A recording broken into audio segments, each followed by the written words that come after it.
Hi, I'm Jen, and you're listening to the Shadow Sanctuary, where I dig into the history of haunted locations to try and find a correlation between historical fact and paranormal experience. Is there a reason for the haunting? Why does energy stay? Keep listening to find out more.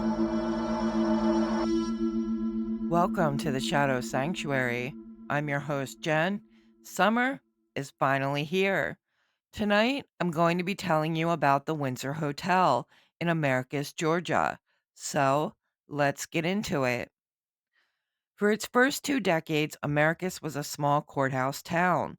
The arrival of the railroad in 1854 and 3 decades later, local attorney Samuel H. Hawkins' construction of the only privately financed railroad in state history made Americus the eighth largest city in Georgia into the 20th century. In 1890, Georgia's first chartered electric streetcar system went into operation in Americus. The town was already graced with an abundance of antebellum and Victorian architecture when local capitalists opened the Windsor Hotel in 1892, a 5 story Queen Anne structure. It was designed by Swedish architect Gottfried L. Norman. Built to attract winter visitors from the north, the Windsor had 100 rooms with towers, balconies, and a 3 story open antrim lobby. It occupies nearly an entire city block and was the site of numerous balls and celebrations.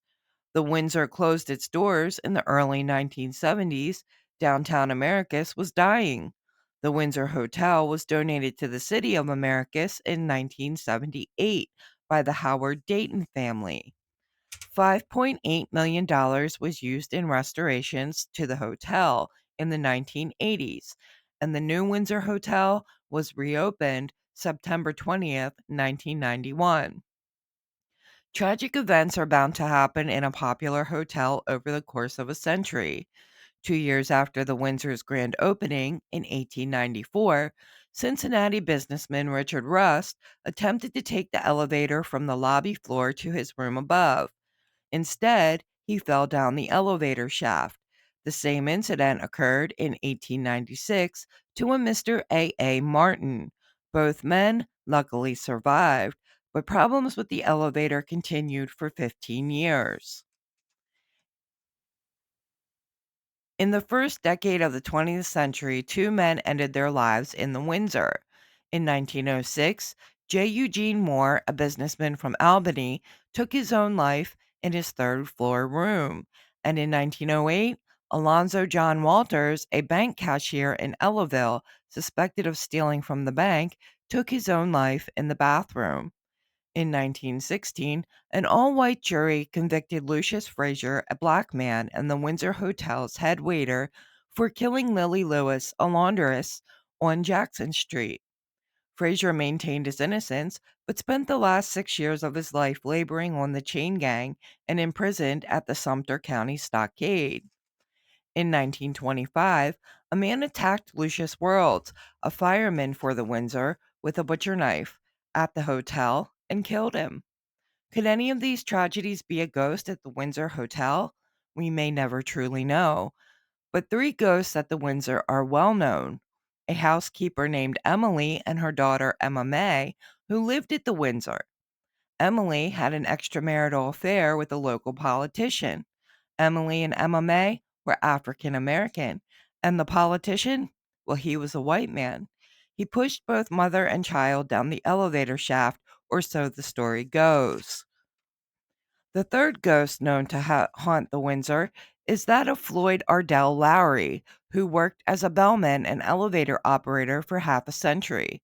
He died in 1982 and remains at the Windsor Hotel, still doing what he did in life. Today, the Windsor Hotel is open to guests who can enjoy the beautiful turn of the century architecture while also having modern amenities. The Rosemary and Thyme Restaurant and Floyd's Pub are located in the Windsor. They offer several packages, banquet facilities, a private dining room, a ladies' tea parlor, and a boardroom. The Windsor Hotel is located at 125 West Lamar Street, Americus, Georgia. If you pay them a visit, let them know the Shadow Sanctuary podcast sent you. Hey, before you take off, I believe in supporting my friends and fellow content creators. That is why I'm sending you over to TikTok and Threads to check out Pansky Pondering's Canadian political content. So go check him out and give him a follow. You can also find the link to Pansky Ponderings on our Facebook page, The Shadow Sanctuary Podcast. That's it for today's episode. Thank you so much for listening. Please like, share, and subscribe. Be sure to check us out on Facebook for more information on upcoming episodes. As always, don't let the eerie vibes fade too quickly. Stay haunted, my friends.